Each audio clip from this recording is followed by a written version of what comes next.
Hello, everyone, and welcome to another episode of the Chronic Fatigue and Burnout Recovery Podcast. Today on the podcast, I am doing a guest interview with the very wonderful Raelan Agle. If you don't already know who Raelan Agle is, you definitely want to know who she is because she runs a very successful YouTube channel which posts many inspiring recovery interviews, as well as just general information, tips, interviews with doctors that may be very supportive in your fatigue recovery journey. Raelan is also an author. So she wrote a book which is called Finding Freedom: Escaping from the Prison of Chronic Fatigue Syndrome.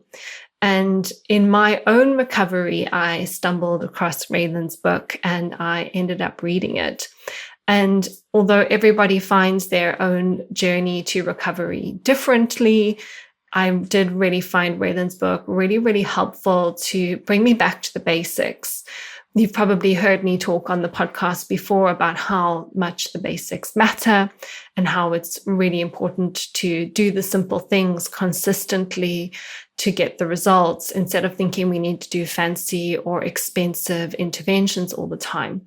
And I found Raelan's book at a time in my journey when I was trying to do all the fancy tests and spending lots of money on supplements and feeling very frustrated with my progress. And even though Raelan doesn't have any qualifications in nutrition or medicine or anything like that, she just shared her own journey, which was a 10-year-long experience recovering from ME and CFS. But the wisdom of somebody who's been through the process was very insightful for me at that time, and such a fantastic reminder to come back to the basics.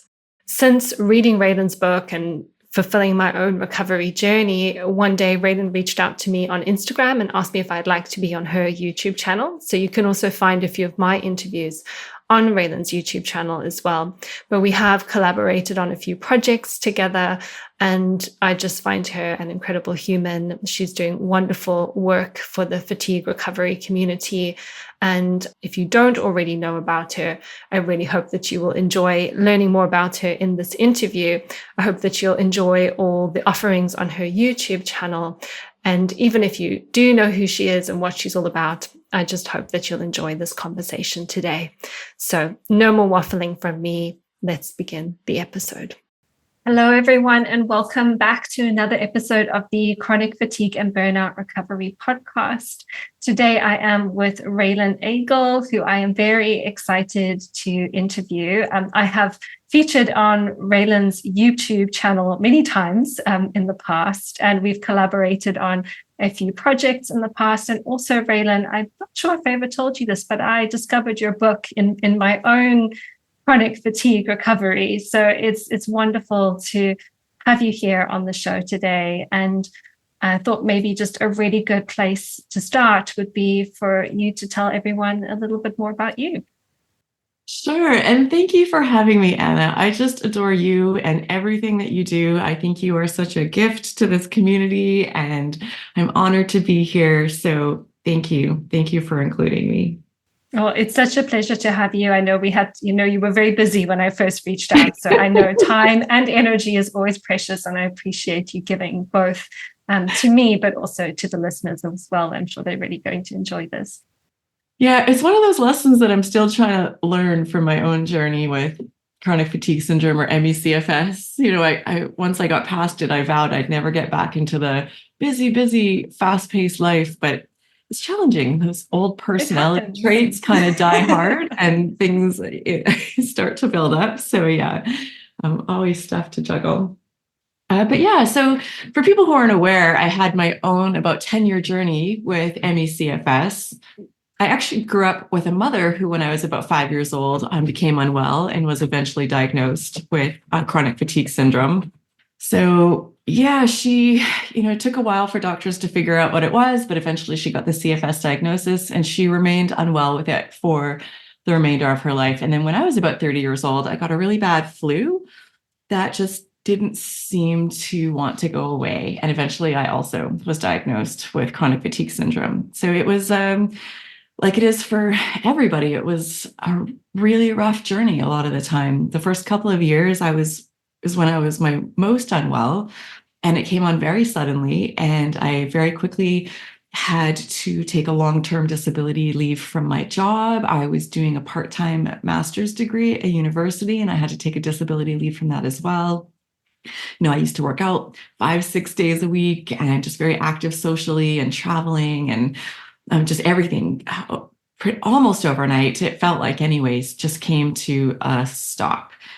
And I went to see my doctor. She did the test, told me I was fine, sent me on my way. And I, like most people, just kind of left to figure it out for myself to a point. I found a really good integrative medicine doctor who at least believed me and wanted to work with me. So I spent a lot of money with him over the next couple of years trying to get better. And I did improve a bit, but I was still really unwell. So I ended up being sort of not coasting, but just I felt like I tried everything there was to try. Nothing was really getting me very far. So I was just kind of in survival mode, I think, for a few years, just trying to keep my head above water. And then I just got to a point where I realized I couldn't live the rest of my life with every single day feeling like a struggle. There wasn't one easy day in all of those years. So I knew I had to get serious about recovery again. And so I went all in, and it ended up taking me, I don't know, 1 to 2 years, start to finish, once I got serious again, but I did fully get past it. And it's been probably 5 years now that I've been good and healthy, and it has not come back. So yeah, happy to be here. I guess there's two kind of main things I'm thinking about in terms of this episode. There's like your story, which I'd love to dive into a little bit in more detail first. And then there's also like everything that's come from your story and how you're now contributing to the community, because I really want people to listen to this episode and then find your YouTube channel or read your book and engage with your Facebook group and all the different things that you have to offer so that it can support them further in their own journey. But if we stay on your personal journey to start with, 10 years is a really long time. And I assume in 10 years, you probably tried so many different things. And you said and I kind of know the answers because I have read your book, but in the beginning, you were doing certain things and it kind of made a difference, but not really. Then you sort of took a break and tried to push through. But then you said you eventually decided you were ready to kind of really go for it. And at that point in time, when you decided to make that commitment to yourself, what did you do? And what were the things that you found most helpful? Yeah, it's interesting because my understanding then of what was helping me recover versus my understanding now is quite different. I'd seen little things over the years that had shown some promise, but when you're just pushing through and trying to keep your head above water, it's really hard to go all in on seriously trying some of these things, because you know what it's like. I was in a lot of that sort of push and crash cycle and just overdoing it and just never consistently in a space where I felt stable enough to get serious about these things. So basically I firmly believed in my body's own ability to heal itself or get past this on its own. So I was doing everything I could to support my body's own amazing things that it already knew how to do. So I started doing all sorts of things like I got really serious about sleep, which I know is easier said than done, but I just sleep at all costs was my motto. So just everything, whatever I had to do, even if it was taking prescription medication, like it's just like I will make any change necessary so that I sleep. Things like supporting my lymphatic system, taking cold showers, getting exposure to sunlight, being outside, especially in the morning if I could, working on my stress, journaling, counseling, meditating, all of that. I completely changed my diet. I actually went to a whole food plant-based diet and I recovered while on that diet. And I saw a lot of health benefits in my body when I changed to that diet, although I now no longer think it was so connected to my ME/CFS recovery. I think it helps with some other things, and I no longer am on eat that same way. But at the time, I felt like it was a part of my journey. The biggest piece, though, or one of the biggest pieces, it just with the diet. Also, I worked on things like my gut health and started eating fermented foods, and I think that made a world of difference too. Again, now looking back, I don't know. The one that I think pulled its weight the most is I started what I call an exercise program, but that is not the right term because it was not exercise, at least not off the start. Because like most people, I get really significant post-exertional malaise when I tried any kind of activity. So, but I read a book, the only person I'd ever heard of who had recovered. It was Toby Morrison in Australia. And I think that book is no longer even in circulation, but he did a sort of, I know this is controversial, but like like a gradual gradiated exercise program. And it worked for him, or at least that was part of it. And also I had seen when I did small amounts of physical activity that I enjoyed, very small amounts, I could slowly start to do more and more. So I started with just 1 minute a day of just movement, like maybe arm circles or push-ups off the wall, like just something really gentle. And I'd try and do that most days of the week. And then the next week, if I felt up to it, I'd increase it by a minute.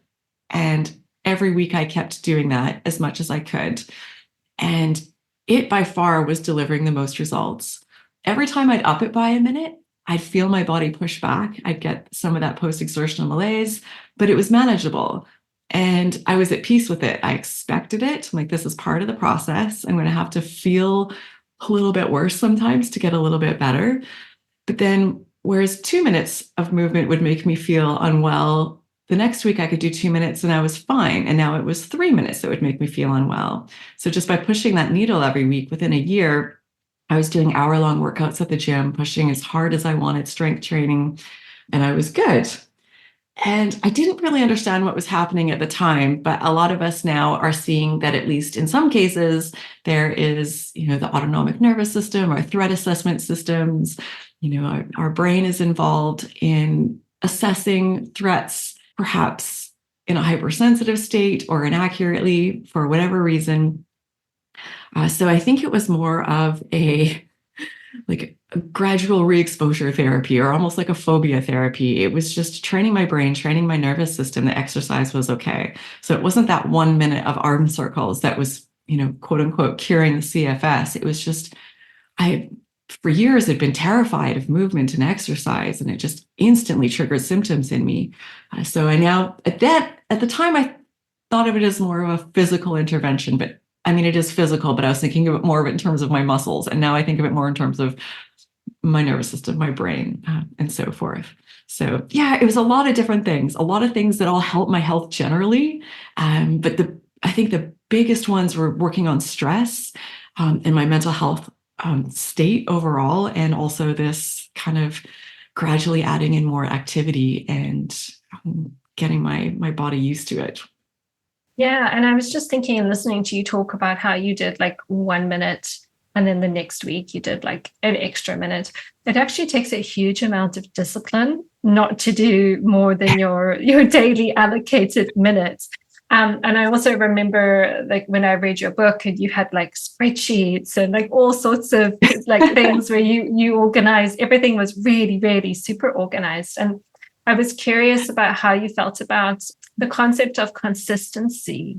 Like, you made that decision to like really commit to yourself and do things properly. And you were clearly very organized and very disciplined and very consistent.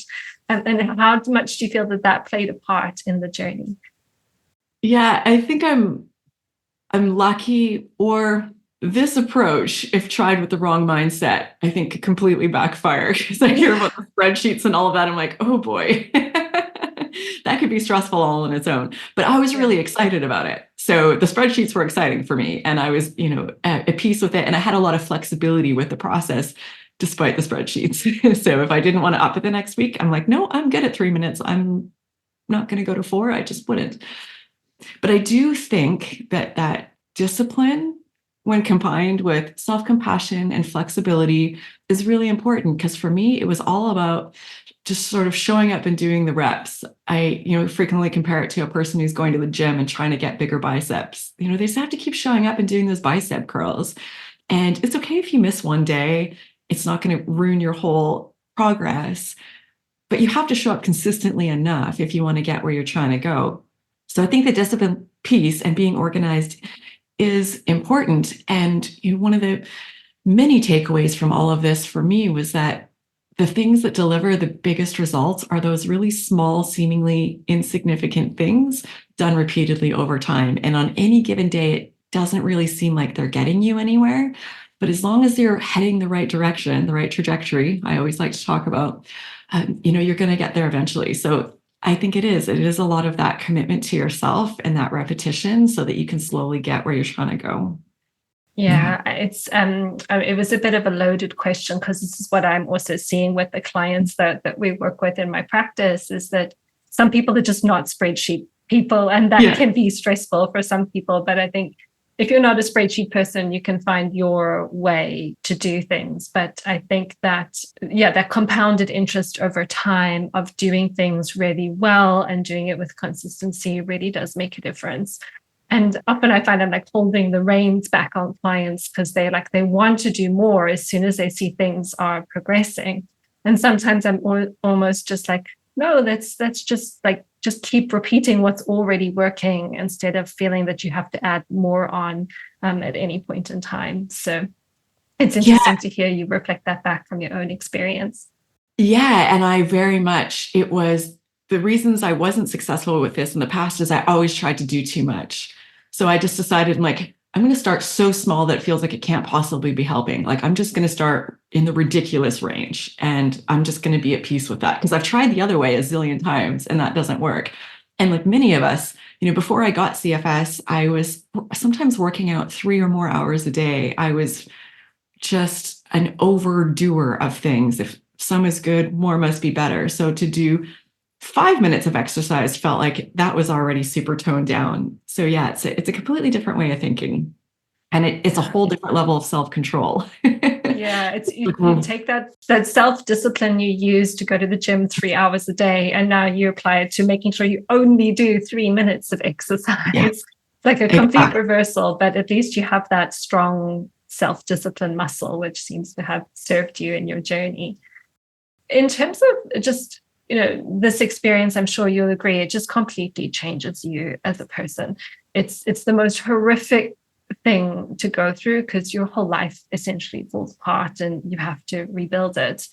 And even though I think none of us would probably want to do it all over again, there can be parts of us that feel grateful for the experience and the lessons that we've been able to learn. And I'm curious if there's any way that you've changed that you feel grateful for, any important lessons that you've learned in your journey?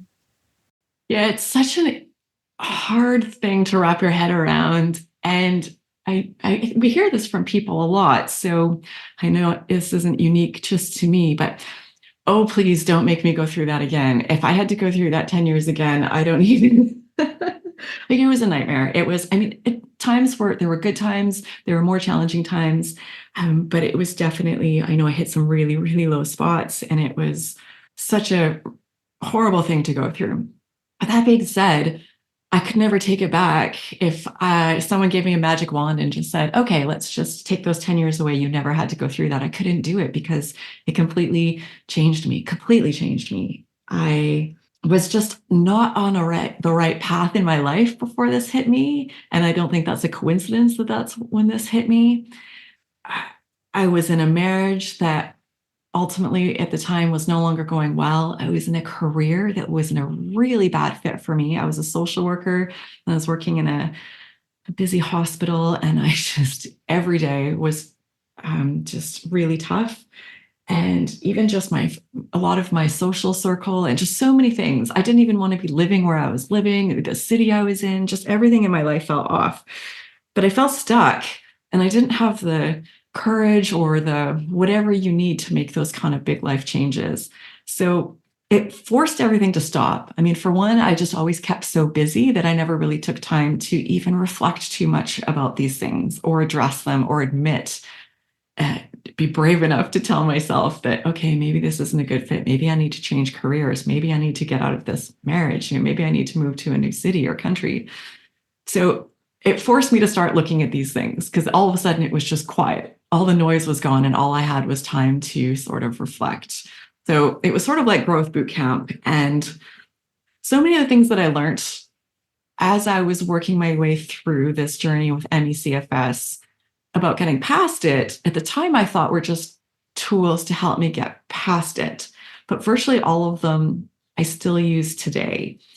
And I mean, not only does something like this give you a whole new appreciation for the small things and the big things in life. And I think it helps me to get focused about what I really want and make that a priority and, make sure my life is as much as possible. It's never perfect, but in line with kind of what you want your life to be. Any goals now I'm trying to achieve, whether it be like through career or finances or travel or whatever, all of those things that got me through MECFS or what helped me with this now, thinking about, okay, have patience, stop comparing myself to everybody else. I have my own timeline. I have my own journey. Rapid success is the exception, not the norm. These things take time. Take moments to step back, zoom out, and look how far you've come. Because sometimes, no matter what it is, it can feel like you're getting nowhere. But when you really step back and look at it, you're like, wow, I've learned so much. I've made all this progress. Be proud of what I'm doing. And I think a really big one through all of this is the way I used to talk to myself throughout my life was really horrible. That voice in my head was critical and driving and demanding and, pretty mean a lot of the time. So, and I didn't even realize it. So now I pay attention to how I treat myself and how I talk to myself and really try and catch myself in those moments when I'm being hard on myself and just be a lot kinder. And throughout all of this, no matter what it is I'm working towards, remembering that, progress isn't linear. You're going to have 2 steps forward, 1 step back, and just accepting that that's part of the process and that this is just kind of how life goes. So I think it's just really equipped me with a lot of self-care tools. It's with a lot of mindset tools to keep me focused on how I want to be living my life. And then just a lot of general tools that you need when you're working towards anything challenging in your life. It really helps me with all of the things that I'm trying to accomplish. And I know I'll hold on to these things for the rest of my life. So I don't know. I'm sure you could gain all of these tools without going through MECFS, but I think it would take significantly longer. That growth bootcamp is kind of invaluable. I wouldn't wish it on anyone, but the silver lining is that there's so much that we take away from it. And I'm so grateful for the person that I am today, who also has so much more self-compassion for other people and so much empathy for people who are facing struggle. I heard you also talk on another interview about just being able to relate to people, connect with people so much more since going through this kind of transformation, because it is a transformative process, I believe. And I'd say that's something that really resonates with me as well. I just feel like that when you've been through something really, really hard and you have that deep connection with your own pain, it allows you to kind of be with the pain that others are experiencing as well without being so afraid of it. Especially, we live in this culture, especially British people. I'm not British, but British people can be very buttoned up and, quite stiff. And there's not often a lot of space for emotion and vulnerability, and people can be quite uncomfortable if you express that. But I feel like going through this experience, you just become so comfortable with pain, other people's pain and your own pain, because you just had to just sit alongside it for such a long time. It is incredible. And I'm originally from Canada, but now live in the US. And I find, I don't know how it compares to the UK, but it feels similar here too. And I used to be so afraid to tell these parts about myself to people. I was actually ashamed of it for a really long time. And I know that there's no reason to be. This wasn't my fault, but it felt like it was some sort of character flaw somehow, or I was weaker than other people. And especially when you have something called chronic fatigue syndrome, it just sounds like, I used to call it crazy lazy syndrome. I'm like, I might as well be telling people I have crazy lazy syndrome. That's what it sounds like to me when I say this out loud. I don't think people get it. So I didn't want to open up about it. But the beautiful thing is now, every single time I tell people even just a glimpse of this, an honest, piece of myself, you can just see the relief in the other person. And they almost immediately start sharing things about themselves. I think people want to be able to voice some of this. It's a lot to carry, and it is exhausting to keep up this facade every day, like everything is fine and you've never been through anything hard in your life, when that's not the case. So I found it's just it's normalized for me and shown me that it always pretty much turns out well if I can say something honest and true about my life, because the people around me are just so happy and so relieved. And then they get to kind of unburden themselves from something that they've carried, or maybe a relative or a friend. So yeah, I think as humans, we want and need this. And this has just shown me that it's okay to talk about it. And it not just okay, just everyone's better off for it. So yeah, and then you bust through the small talk and the superficialness of interactions that can happen with people, and much more quickly can build really meaningful relationships, which is pretty amazing. Yeah, I think it's about facilitating that connection, which as human beings is like so important. Tell us a little bit about how your life looks now, and since your whole journey, you've come out the other side of this. What are all the things that you now enjoy now that you have more of your health back? Oh, this is such a fun question for me. Thank you for that. Because I just think back to myself, especially when I was really in those low places and feeling hopeless and like things were never going to change and that life was going to be hard, and all of these dreams I had for myself were gone. And the crazy thing is that I wasn't even dreaming big enough. Like before I got MECFS, what I was hoping for my future was not super ambitious. It was not a lot. But it's so incredible now. Yeah, I've had such a desire to travel and see the world. And I started even before I was fully recovered going around to different countries. It was hard and I had to take a lot of naps and a lot of rest days. But, I've now lived and worked in 5 different countries. I am now living in California with my husband, which is just incredible. I'm working out again, but not 3 hours a day, like 30 minutes a day, like a normal person workout. And I travel again, and I paint, and I scuba dive, and I skydive, and I got a motorcycle in the last year. And I just started snowboarding before I got sick. I was terrible, but that got taken off the table. So just last year, I started snowboarding again, and my husband and I go all the time. Yeah, I'm working full time. I've got all of these sort of side projects, I guess, around supporting people with MECFS, which just brings so much purpose to my life that I'm so passionate about. So yeah, I mean, there's still challenges. It's not a happily ever after. Of course, just sharing all the highlights. There's still hard times, and things aren't always rosy, but it's great. And if someone had told sick and miserable me all that was still to come all those years ago, my head would have exploded. I never would have believed you. So it's amazing. Just really thinking of this time with chronic illness really can just be one chapter of your life. Maybe it's a 10-year chapter. I hope not for other people, but there are so many chapters still to come. So it's been really great getting to have that freedom to do different things, try different things, and live my life more fully again. On that note, talking about some of the things that you do, some of these side projects, I found your book. I think it was one Christmas I had subscribed to the Kindle Unlimited, and I think maybe it was included in whatever you could get on Kindle Unlimited. And I just got this book and I started reading it, and then there were actually some, as you say, like sometimes the things, and I talk about this a lot on the podcast. Actually, it's just because we have this like complex unknown illness, sometimes we think we need to do like really complicated things to feel better. But I always say, like, the first thing you want to do is just get those basics in place, things that you've already mentioned, like your sleep, your gut health, your stress management, looking at your diet if that's something that you need to do, like the movement routine that you found so helpful. When I found your book, I had already been like trying to do all the complicated things.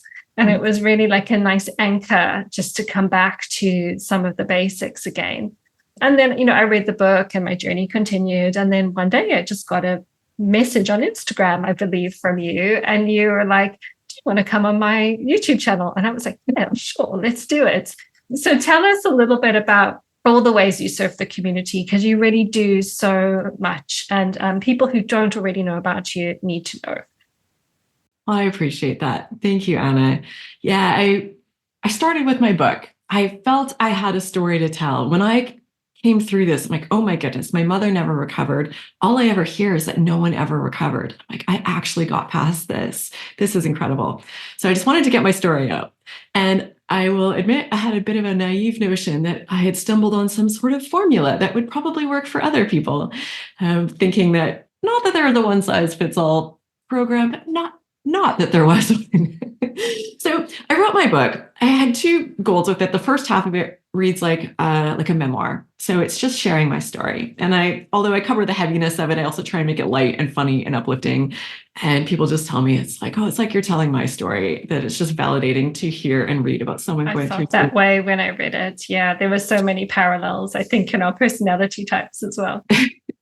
So many people tell me that it's like I wrote it, and I feel the same when I read things from other people. And then the second half walks through everything that I did to recover. Like I said, this was a few years ago, and I understand my recovery different now. And were all of those things necessary to get well? Some of them just generally healthy living things, and I think were really good. And when people tell me, they're like, "Oh yeah, I like a buffet." A couple of those things made sense for me. Not all of it resonated, which is going to be the case for most of us when we hear about recovery. And then from there, I thought, I need to do more. How can I get the word out that recovery is possible? So then I just started some of the usual things. I started an Instagram account and started sharing there. That was my safe space. Well, this was all very terrifying for me, by the way. As someone who tried to hide this from the world for years, I didn't even tell most of my friends. To now just publicly speaking about it was a very anxiety-provoking thing. But I'd say the biggest thing that I've done that has been the most impactful, at least for me, and has grown, and I've been able to get as many stories out as my YouTube channel. And at first I started it just sharing my own story. I wanted to get that information out there. And then I quickly realized that wasn't enough. So I wanted to interview other people that had recovered. And I figured there were maybe 5 other people in the world who were willing to tell their story, and I was going to find them. You being one of them. Yeah. So I started there, and then I quickly realized, once the channel started growing, that there are so many people recovering, and this myth that we're all being fed that people don't get better isn't true, at least for a lot of people. So yeah, now I've shared, I believe, 160 or more recovery interviews and counting. I do more every week. And I also just share I still do a lot of reading and research. So I do some videos on my own, just sharing the latest things I come across. And I interview doctors and experts, scientists, researchers, program creators, coaches, just anyone who has any, expertise on this topic that can share what can help people recover. And yeah, from there, just for people, virtually everything I put out is available online for free in various formats. But for people that are just really it can be a lot to sift through. So for people who want, more structured stuff, I have some online courses that people can take. I have a weekly newsletter I put out that summarizes the recovery interviews for the people that just can't keep up with all those videos. So hopefully there's a little bit of something for everyone, depending on, what your preferred platform is. If you prefer to watch or listen or read or do a course, there's a lot of stuff there. Yeah, and we'll include links to all of your resources in the show notes for the episode. Something I feel very curious about is because you've said a few times you understand your recovery differently now. And I was wondering how much listening to other people's stories helped you to see parts of yourself or things in a different way that you hadn't seen them before. Like, how much have you learned in hindsight from doing 160 interviews? Because I'm sure there's a lot that must be covered in those interviews. I'd say 90% of what I learned came from that. And the other 10% is books and resources that those people pointed me in the direction to read and to listen to. It's every single interview I do, I learn something new. It's really incredible. I think it's the best resource we have for recovery is the recovery interviews, because it is nuanced and everyone's journey isn't exactly the same. And each person, and even if someone's talking about something that someone else has already covered, they might explain it in a way that clicks for you. And you're like, oh, I get that now. So yeah, invaluable. So incredible. And I've heard you talk about this on another podcast, so I do kind of know the answer, but have there been any trends that you've noticed over the years, particular things that most people have found helpful or not helpful? What are the patterns or themes that you've noticed? Yeah, well, starting with the things that aren't helpful, being overly strict and rigid with yourself, if you're that type A overachiever, if that person is still in charge of your recovery, it doesn't seem to go well if you're being a drill sergeant about it. So just generally that mindset and having that self-compassion seems really important.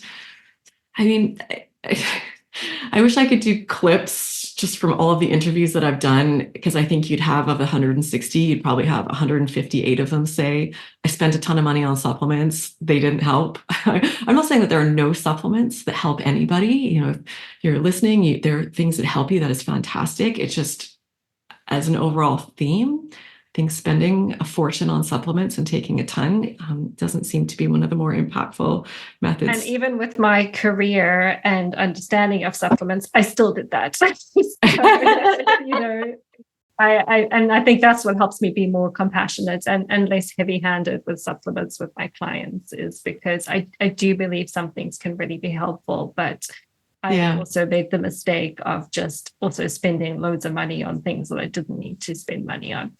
And that's another one. Recovery doesn't have to be expensive. There are expensive programs that can help people, but virtually everyone I've interviewed, a lot of them did spend a fortune trying to recover, but it wasn't those things that got them there in the end. Throwing a lot of money at it doesn't seem to be necessary either. You know, themes for things that did work for people are a lot of the small things.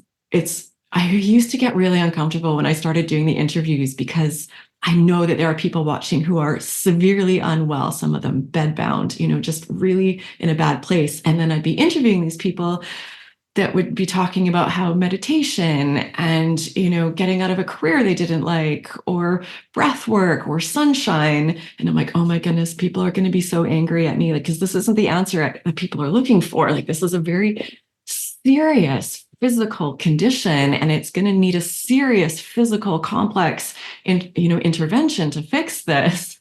But interview after interview after interview, it's the really small, simple things that we overlook and take for granted around our mental health, our stress levels, our sun, our sleep, our simple things with diet that really go a long way. However, the biggest one, something I didn't even talk about in my book because I didn't even understand it at the time, but just that theme of the autonomic nervous system, the limbic system, the brain. A lot of people that do brain retraining programs a lot of people find that incorporating something that addresses the autonomic nervous system and the brain in their recovery really helps them to get where they're trying to go. Not everybody, we have millions and millions of people around the world facing these conditions. So it seems unlikely that it's exactly the same for everybody, but that definitely has been a dominant theme. So this is either looking at past trauma that people are carrying around, and this can be small t trauma. It doesn't have to be what we traditionally think of as trauma, but things that we've been carrying. What impact is that having on our nervous system? And it's trying to keep us safe and protect us from things, and just incorporating a lot of messages of safety and interrupting those automatic pathways that have been created in the brain, where, it's a whole complex topic on its own, but we talk about this a lot now, but just understanding how symptoms are created and how symptoms are stopped, and that they are warning signals that our body is trying to keep us safe. But sometimes these warning signals are sent in error, in the absence of any threat. So it can feel like, the symptoms are very real and you're very much suffering, but the people who look at that component and work with their sympathetic nervous system, parasympathetic nervous system, trying to keep themselves in that calmer state, and retrain their brain to not be assessing things as threats that are fine, really go a long way. That one smacks me in the face. I don't know how many times a month I just am told it over and over and over in different ways. So there's no denying that that is a major component for at least a subset of people facing these conditions, for sure. And I'm curious, because you recovered before you knew all about this, but are there things that you can see in your journey that you were doing that, even though you didn't know you were doing, were supporting that mechanism? Absolutely. If we want to call it a radiated exercise program, which in essence, that's what it was so gentle. That was actually a brain retraining program. I see now. I somehow figured out that I needed to do that, even though I didn't understand what I was doing at the time. And everything I was doing to be at peace with the symptoms and not freak out every time they came. That again was working with my nervous system, because that's another spiral we can get into. Symptoms come, we panic about the symptoms, we feel worse, we panic even more, the stress sets in, I'm never going to get better. Just a lot of the things around my mindset about gradually exposing myself to more and more activity and trusting that it's safe and trusting that my body can do it and that I'm going to be okay. And also, the things that I did to work on my stress, to work on my mental health. I really embraced that small t trauma aspect. And I just started writing out a list of all of the things I could think of that I was still carrying going back to childhood. And none of them were massive, but they were things that were still there that I hadn't dealt with, I hadn't resolved. And just one by one, slowly, because I don't think addressing all of them at the same time is a good idea, but I just started journaling through them and just, why am I hanging on to this? What about it is staying with me? What do I wish, could have happened? How can I go back and protect that young girl? What would I have done differently? What boundaries would I have moving forward? And so just all of those things, I did so many things that addressed our threat assessment systems, the brain, the amygdala, the autonomic nervous system, but I just had no idea that's what I was doing. So had I understood that, I think I could have recovered significantly faster in the end, because in the end, it was close to 2 years before I was fully no symptom flares, nothing. And I'm sure I could have sped that up if I really understood what was going on, because if I could go back, I would have incorporated more conscious exercises and activities around that and more of a focus just to help with that aspect of things. And I'm just kind of thinking of more questions as you're speaking, and I hope it's okay to ask is, do you feel like there's anything that you still do now to manage your health? Or do you feel like there's, obviously as human beings, like healthy humans need to manage their health lifelong as well, but manage maybe, shall I say, symptoms specifically relating to symptoms that you had when you were unwell. Do you feel like there's anything that you still kind of do, or are you more like a normal human who's just trying to be healthy? That's a really good question. It's been an interesting journey over these last 5 or so years since I got past this, because I would say for probably 2-3 years, it was hard not to get scared when I would feel unwell. Even if it was just I went for a run or a really long hike and then I'd be tired, or like I am juggling too many things, and sometimes I'd have a really crazy week of 12-hour days, sometimes 14-hour days, and by Friday night I would just hit a wall and I'd think, oh no, it's back. It took a long time of just coming to, so I guess the short answer is yes, there are still things that I do, because I recognize now that my nervous system was responsible for a lot of this, and it's never going to stop working. I don't ever want it to stop working. It's always going to be making threat assessments, and every once in a while there might be one that's a little off. So I just ask myself in those moments, is this symptom a reasonable response to whatever has just happened? So if I've had a crazy busy week and I'm burnt out by Friday night, yeah, that makes sense. That's pretty reasonable. Yeah. Yeah. If I emptied the dishwasher and now I have to take a nap, is that a reasonable response? No, it's not. So, virtually every time I ask myself the question, the answer is yes, this is a reasonable response. So I feel like my body is operating fine, and I'm mostly living just as a healthy person trying to stay healthy. But I also recognize that I still have to keep doing all the things I did to get well, because that's the reason I am well. And all of these same systems in my body that were there before are still there now. So I still have to live with self-compassion, manage my stress, take rests when I need it. And I talk a lot about being busy, but I still do. I prioritize. I think it might have been you talking on my channel about real rest, but I really hold on to that term, and I make sure I have moments throughout the day where I just unplug from all devices, maybe lay down, close my eyes, just something where my body really gets to recharge. So it's a mixture of both. It's still doing all of those things that I did to get well, but more from a place of just trying to live a healthy, quote unquote, kind of normal life. Yeah, and that makes absolute sense, because we also are existing in a world where the cultural norm is to push yourself really hard, overwork, undersleep, eat fast foods. That's kind of what most people would consider, unfortunately, to be normal. So anything that is kind of actually just a a healthy level of self-care can sometimes seem, like it's going over the top or trying too hard or doing too much. But really, this is what I say to all my clients, like all humans need to pace themselves. All humans Yes. need to eat well and sleep well and look after their bodies and not, stress too much or over exercise too much. So yeah, it seems like you've got a really good balance. And I think that's, for me, is also some of the lessons that I'm really grateful for. Is before I was unwell, my life was just too fast, too much going on all the time. And now I'm so mindful of that, having a steadier pace of life, which I feel is really important, just so that we can enjoy ourselves more and we're not constantly like frantic and overworked. Yeah. And I think through all that, remembering that you're never going to get it perfectly. I think at the end of my book, I finished with some beautiful sort of sentiment of how I've learned my lesson and I will never be that way again. And mostly you do, I do take care of myself, but sometimes I sort of relapse a bit and I push too hard and my self-care goes out the window 1 week and maybe I'm eating pizza and maybe had chocolate chip cookies for lunch. And that's not the norm and I don't get stuck there anymore. But for a while, I'd really beat myself up. Like, how have you not learned your lesson? After everything you've been through, like, you know what, I'm not always going to get it all perfectly. I just aim for the best and forgive the rest.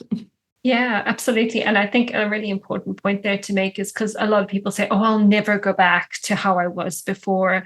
And I think maybe I thought that as well. But I, like you, have a very strong inner achiever, very strong internal drive, like I want to build my business and do all these things and go hiking and, like live a full life.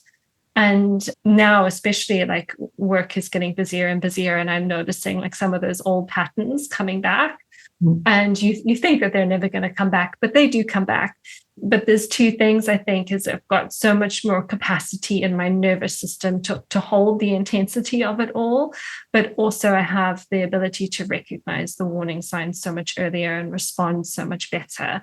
And also just like my inner achiever is still, she's highly efficient. She's great. She's fantastic at it. But also there's other parts which I've strengthened across the journey that are able to kind of take some of the responsibility as well. And so she doesn't have to do everything all the time. Yes, very well said. I echo every word of that.